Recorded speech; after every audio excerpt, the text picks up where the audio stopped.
I'm Vanessa de Oliveira Andreotti. I'm a professor at UBC and Canada Research Chair in Race Inequalities and Global Change. This podcast tries to reproduce what I said in the event From Knowledge to Action, ESD versus Climate Change, that happened in Bonn in the context of COP23 on the 14th of November 2017. The event was organized by the ESD Expert Net, which is funded by the government of Germany. And the main objective of the event was to look at how knowledge can compel people to act on climate change issues. And my panel, which was in a conversation with Dr. Dirk Massner from the Development Institute in Germany, was about the role of global citizenship education in this process. So I made 3 general statements and talked about 4 implications of those statements for global citizenship education. And I also submitted a written statement, which was somewhat different from what I actually said on the day because we had less time. And I had participated in discussions that happened in the morning, and I wanted to respond to some points that had been raised. So my 3 general points first, and then 4 implications for education. So general point number 1. I said that ways of knowing and being, the ways of knowing and being that have created the problems that we're faced with today, the unprecedented challenges that are global in nature, won't be solved with the same ways of knowing and being that created the problems in the first place. So in that sense, Newton, Kant, Marx, or Adam Smith won't be able to help us find the answers that we're seeking today. My second related point is that we can't simply jump to something new either without first digesting the lessons of our historical present and composting its waste. So in that sense, we can't turn our backs to Newton, Kant, Marx, and Adam Smith either. We need to learn to hospice this or to give palliative care to a system that is dying in order to be able to open the space and create the space for something new to emerge, for the birth of something new. And we need to be very careful not to suffocate the baby that's coming in the process. So we need to see it as always undefined, potentially wiser, but not necessarily. My third point is related to the assumption that our convictions change our behaviors. And this assumption has been challenged many times, especially when we're thinking about addictions, for example. But if we're looking at other ontologies, other ontoepistemologies, or other cosmologies, we will see that the idea of education and learning is actually quite different. So perspectives that do not make binary distinction between mind and body or reason and emotion, for example, more holistic perspectives, tend to say that first we shift how we sense things. So we shift our guts, and the guts change the heart, and the heart then compels the mind to follow. So in that sense, our search for knowledge is guided by the desires that lie in our hearts. And if we don't expand these desires in the current moment that we live, we will reproduce always more of the same.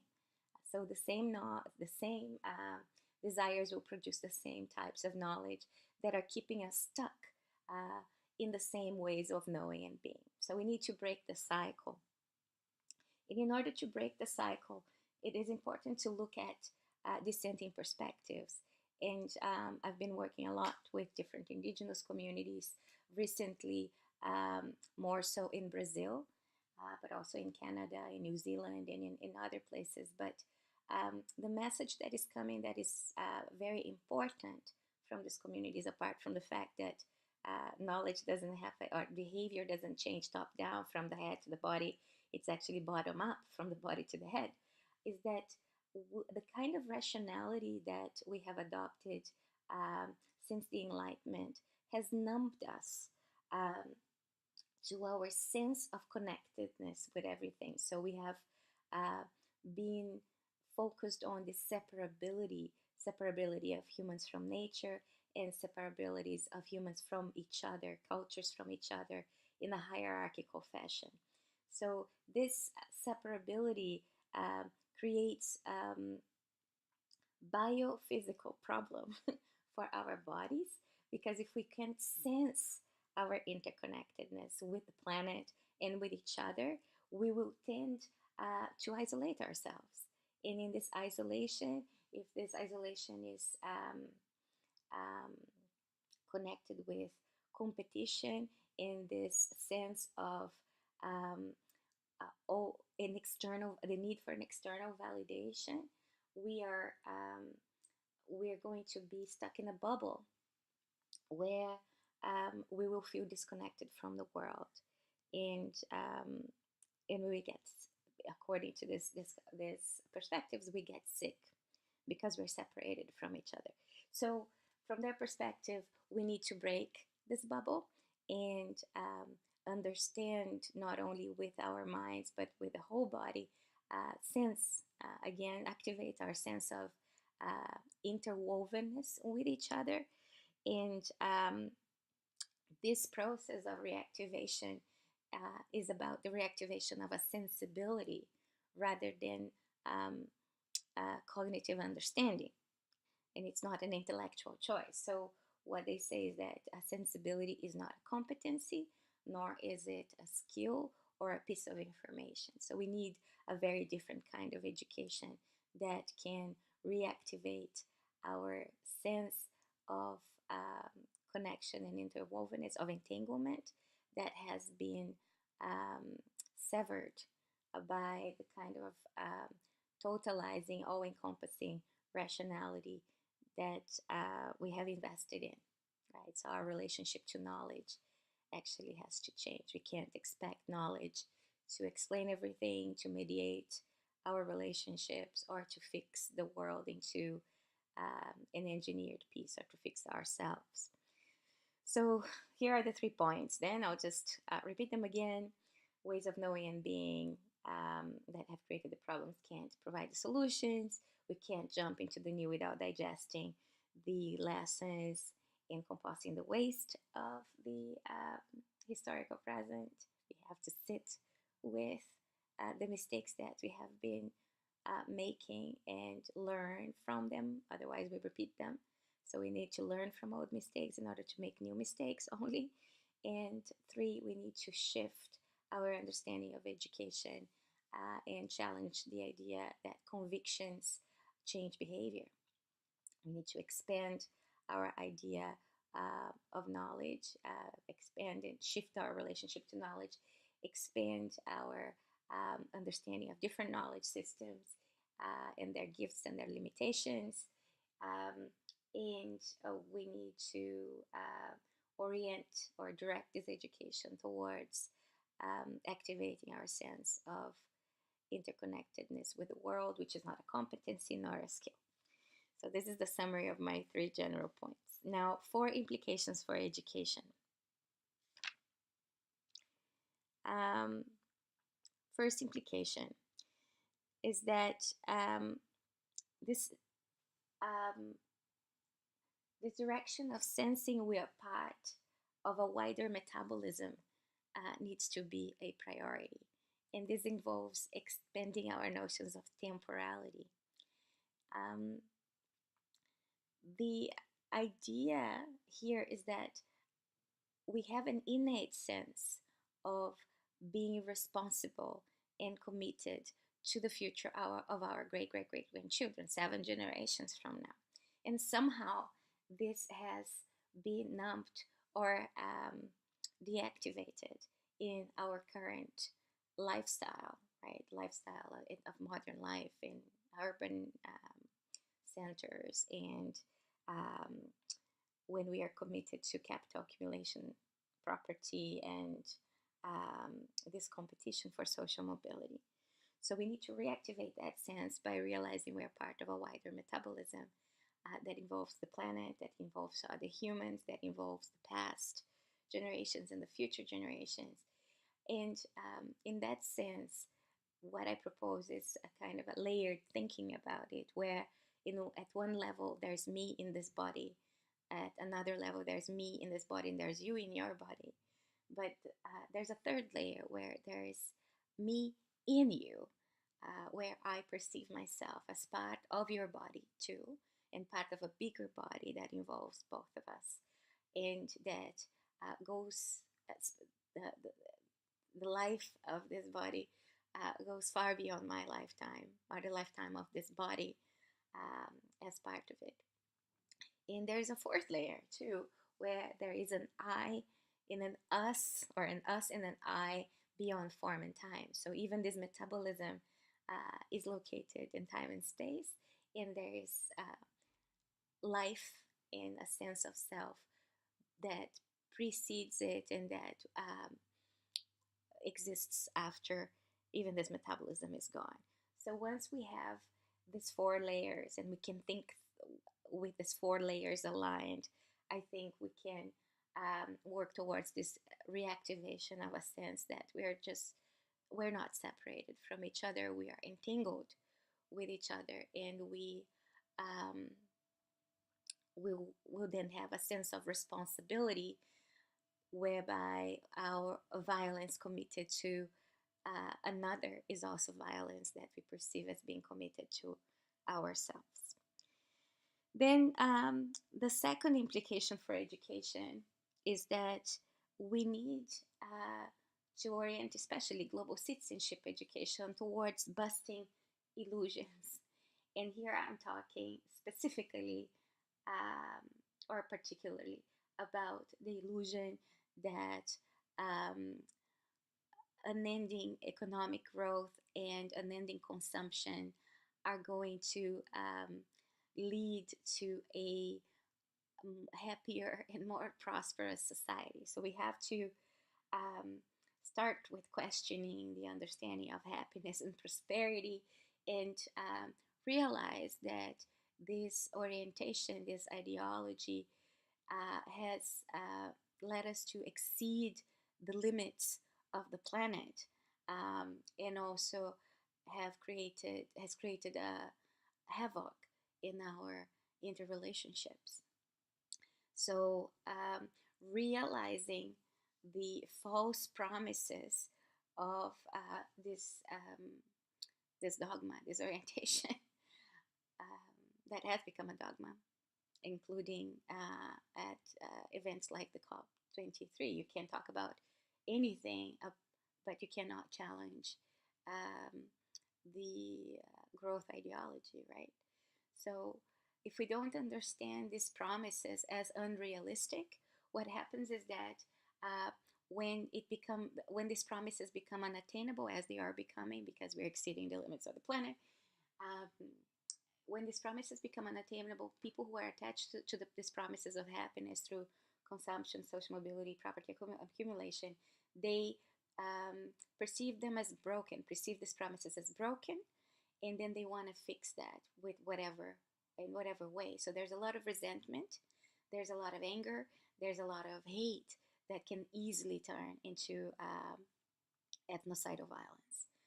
So in preparation for this, the deepening of this crisis, which happens in different ways at different times for different social groups, we need to help people understand that it's not that these promises are broken, it's that they are unrealistic in the first place. So in that sense, I'm calling the perception that promises are broken disenchantment. And disenchantment can lead to disaffection, anger, resentment, and hate. Whereas disillusionment, which we normally think is a is a negative thing and can be a negative thing too if it leads to paralysis. But disillusionment is also the loss of an illusion, which could be a very good thing. And that's where we can actually start to be thinking about something different, um, something that's genuinely new, which I've been calling the adjacent possible. So that these are possibilities that are viable but unimaginable within the current paradigm or the imaginary that um, we have been socialized into. So that's the second point, which is about global citizenship busting illusions.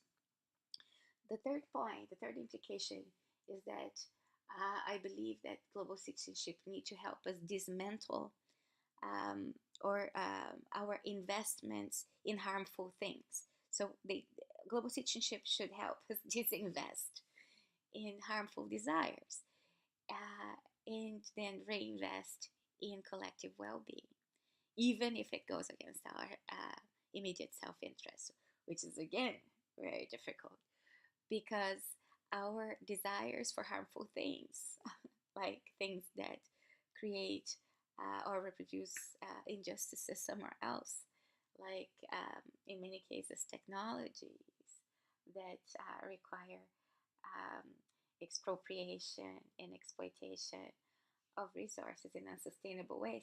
These desires are also what give us pleasure and comfort and security, right? So how do you then compel people to um, disinvest in harmful things and reinvest in collective well-being if um, these current investments are very pleasurable, right? That's a challenge, but if we don't talk about it, we're gonna keep keep feeding the harmful desires even when we want to break them. We need to be more clear about that. So D, or the last point, is that we need a kind of global citizenship education that helps us to grow up.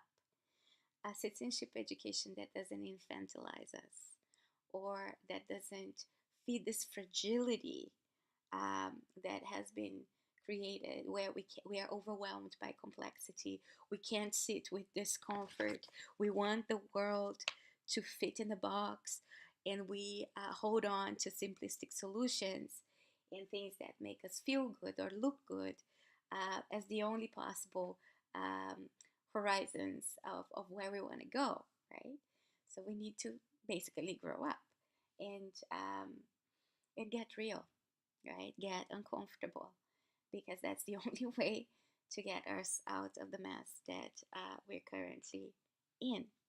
And we need to do that in order to do two things. One, we need to learn to sit with the discomfort of facing complexities, paradoxes, uncertainties, complicities, and not be overwhelmed by it, right? So that's what I meant by metabolizing or digesting the lessons of our historical present. We can't afford anymore to turn our back to things. We can't afford anymore to deny the things that make us uncomfortable and just wish them away. Um, and we need to do this also in order to learn to move and breathe together differently in this journey in a foggy road, right? Towards different ways of being. We need to learn to turn our waste into fertilizer, into the regeneration of the soil of our creativity, of our imagination, so that new life can be created out of it. And this learning to move and breathe together is not easy because it requires that we disinvest in this sense of virtue or innocence that we have when we are fighting for social change, to reinvest in the integrity of a process of walking together, not in front, not behind, but with each other and trusting each other, right? And dissolving the barriers that in the toxicity that we have ingested in the system that is dying, so that this can lead to a different future. Otherwise, it will lead back to the same. Um, so that's more or less what I said in the event. There was a very interesting discussion that followed about education, where we talked about this metaphor of the metabolism again, where we keep discussing whether education is about feeding people with the information, what kind of information do we feed, and who feeds, and or who has the right to feed, or whether people feed themselves. So things like that. And somebody came up with the metaphor of a dog. So like, if you want to talk about climate change, it's like putting the pill of climate change into a sausage for a dog to be able to, for the dog to be able to be interested in it and eat it. And what I said was that in the sense of this food metaphor, I think that the dog, and I don't like metaphor because I don't know if we're insulting the students more or the dogs more with this, but I'll use it in brackets now for the purpose of the argument. So I think the dog is already eating whatever it finds. It's hungry. And what we have today with social media and the internet is that the dog is eating junk food all the time. And it's addicted to junk food. And sometimes it's licking toxic waste. So there is a digestive problem there. And we need to be thinking about education as digestion and metabolism and metabolizing this information that is coming through the system, and we need to pay attention to what's coming out of the system as a result, right? So in that sense, somebody asked me, so what should we be eating? And my answer was broccoli. Of course, this is a difficult sell for the dog. Maybe we need to create a factory of broccoli sausages or something like that in the metaphor. But I'm more interested in what's happening in the guts. So what kind of prebiotic and probiotic can we work with in the guts, so that we can digest this information and create another way of metabolizing what we are receiving, since we can't control what the dog is eating anyway. There was also an interesting perspective from a young person, a millennial, who came to talk about how to communicate science differently, who said, I am a dog, I like being a dog, give me a sausage. And that's an interesting conversation to have, because the sausage analogy points to an addiction, right? A sense that we want quick dopamine fixes, and we are addicted to that through probably the likes of Facebook and the clickbaits and things like that. So is the role of education to enable that addiction, or is the role of education to offer alternatives and interrupt that, and maybe invite people into other ways of being, into collective well-being, and into healthier digestive systems and healthier nutrition. So we didn't have time to discuss that. I think this would have been a great opportunity. Unfortunately, the conference ended, but these are the thoughts that I was left with, and these are the things that I'm going to be thinking about and trying to deepen in my own understanding of as a result. So thank you for listening, and have a good day.